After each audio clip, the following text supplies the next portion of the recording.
साल 2023 में supreme court के कई फैसले आने वाले हैं जो पूरे देश की राजनीति को प्रभावित कर सकते हैं। 2024 में होने वाले लोकसभा चुनावों पर भी इन फैसलों का महत्वपूर्ण असर पड़े बिना नहीं रह सकेगा।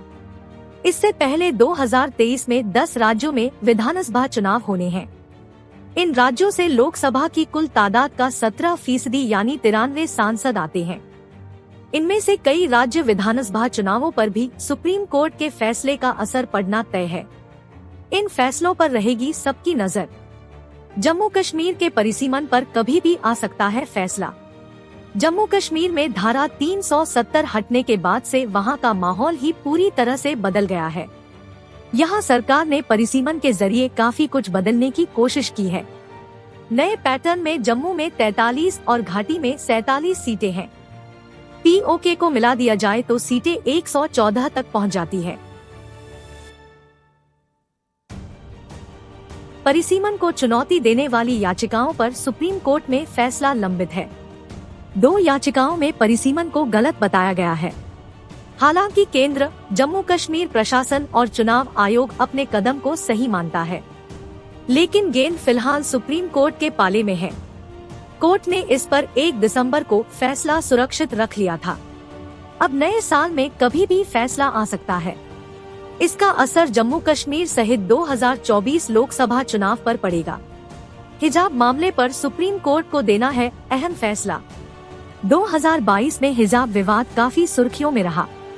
कर्नाटक के उडुपी से शुरू हुआ विवाद सुप्रीम कोर्ट तक पहुंच चुका है। मुस्लिम समुदाय राज्य सरकार के उस फैसले को गलत मानता है जिसमें हिजाब को शिक्षण संस्थानों में गलत ठहराया गया। कर्नाटक हाई कोर्ट ने बीजेपी सरकार के फैसले को सही बताया, लेकिन अब फैसला सुप्रीम कोर्ट को करना है। कोर्ट 2023 में इस पर फैसला सुना सकता है। ये काफी अहम रहने वाला है। प्लेसेस ऑफ वर्शिप एक्ट 1991 की व्याख्या करेगा supreme court. Places of worship act 1991 पर सुप्रीम फैसला बेहद महत्वपूर्ण है। मथुरा, काशी पर विवाद लगातार चल रहा है। एक्ट में बदलाव पर अदालत के फैसले से देश में मंदिर मस्जिद विवाद नए आयाम ले सकता है। 1991 के एक्ट से राम मंदिर को बाहर रखा गया था। राम मंदिर पर सुप्रीम कोर्ट फैसला दे चुका है, लेकिन दक्षिण पंथी लोग काशी, मथुरा को लेकर कमर कस रहे हैं। सुप्रीम कोर्ट का फैसला इस लिहाज से बेहद अहम है। चुनाव आयोग में केंद्र की भूमिका पर होगा फैसला। 2023 में होने वाला एक और फैसला काफी असर डाल सकता है।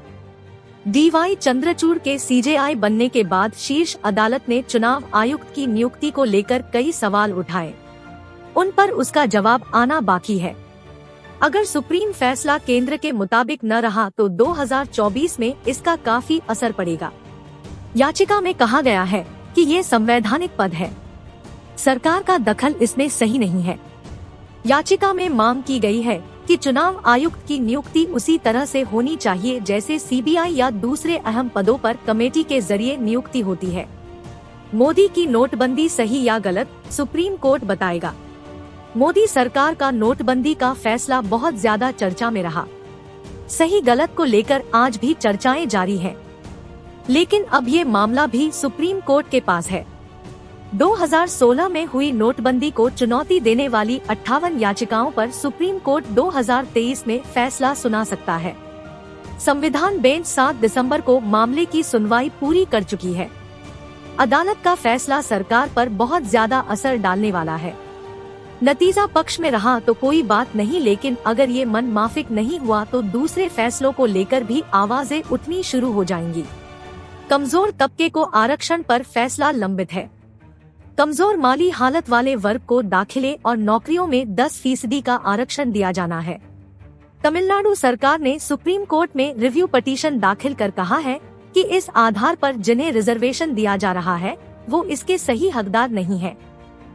सुप्रीम कोर्ट की 5 जजों की संविधान बेंच ने 3-2 के बहुमत से केंद्र के फैसले को सही माना, लेकिन अब उसे द्रमुक की याचिका पर फैसला देना है। फैसला केंद्र के मुताबिक नहीं रहा तो इसका बहुत ज्यादा असर 2024 में देखने को मिल सकता है।